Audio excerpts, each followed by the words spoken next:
you or anyone you've ever worked with ever dealt with big bouts of procrastination or overthinking? Yeah. Absolutely. And how do you define it? Because I almost think I would say there's two. The distraction and procrastination are related and different. Mm-hmm. Procrastination is not a good one. Distraction can be. Distraction can be helpful. You can use distraction if you hold a question to be solved and don't sit and think and try to solve it, but go do something else and go, take a walk or go for a swim. You'll find that it changes. And the distraction of when you go for a walk and seeing, oh, look at that tree over there. Look at those birds. Or, whoa, that car came kind of close to me.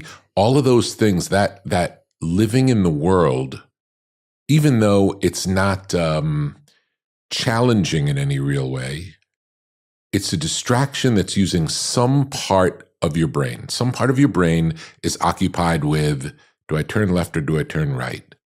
Oh, look at that thing over there. Oh, is it going to rain? These other things are happening. That's different than just sitting in a room looking at your laptop. Just those outside cues can give you a way in to solve a problem that you wouldn't solve if you were sitting and working on it. For example, if we were now doing this podcast together on a walk, it would be a very different podcast than us sitting here staring into each other's eyes. Yeah.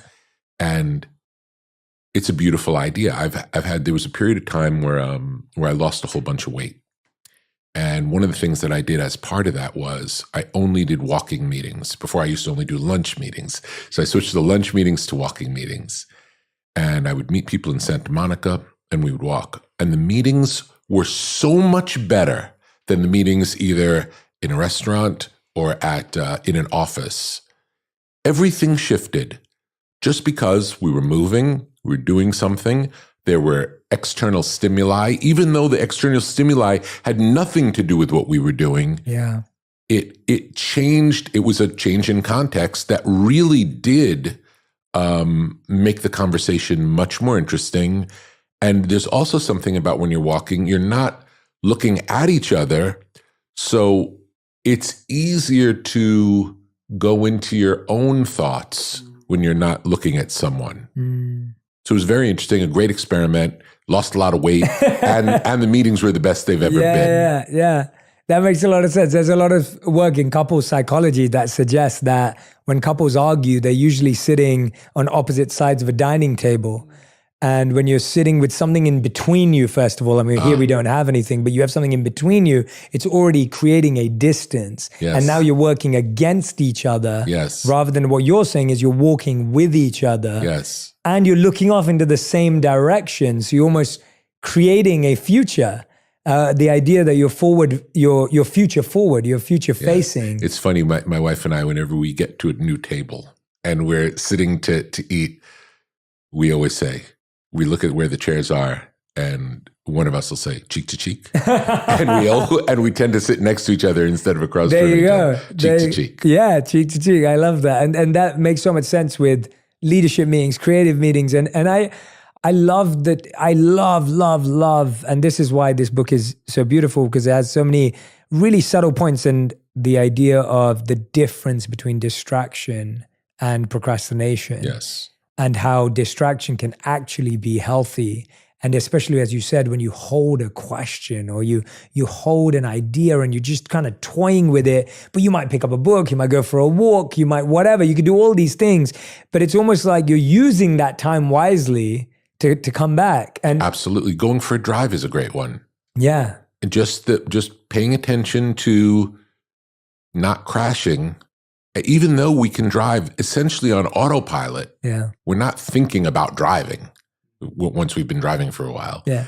But just driving, ideas come. I know many musicians, singers who will listen to the instrumental music in the car and then sing along when they're driving because they're more free than when they're sitting with a recorder. Yeah, absolutely. Absolutely. That makes perfect sense. Yeah, no, and it's so interesting how we have so many, we've also built up, again, going back to our conditioned beliefs, we've built up a negative relationship with the word distraction. We've built up a negative connotation around, if I don't solve it right now, sitting in this one place, then I'm never going to figure it out. Yeah. And the idea that actually going on a walk, picking up something else. That's one of the reasons why I like having in my office, here in the studio, back in my home, everything's quite minimalist, but I have a lot of like little artifacts and little things. And because I enjoy the kind of like stimulation and the creative juices that start flowing if I get a moment to just observe. And then sometimes I just want to observe nature outside, where I can just sit and bask and almost bathe in nature, which I find to be so useful, because there was this incredible study from MIT a few years ago where they tried to look for who are their most creative, innovative employees inside inside corporate organizations. And MIT was doing the study. They found two sets of charts of types of employees, employee A and employee B. Employee A knew lots of people that knew each other, and employee B knew lots of people that didn't know each other. And they were looking at which one's more creative, innovative, and hence more imaginative inside a company. And they found it was employee B, because employee A knew people who knew people who knew them back. Small circle, closed circle. Closed circles that created these echo chambers. And you asked the same 10 people for advice. And employee B knew lots of random people who had no connection to each other. And the point was being made that if your circle, and that I think applies to environment as much as it applies to people, is more random and disconnected, you have more chance of having a original, authentic thought, idea spark, as opposed to you're surrounded by the four same people and you talk about the same things. Absolutely. And that to me has always been what I'm trying to do. It's like, I want to know what the monks think, and I want to know what Silicon Valley thinks, and I want to know what music geniuses think, because that's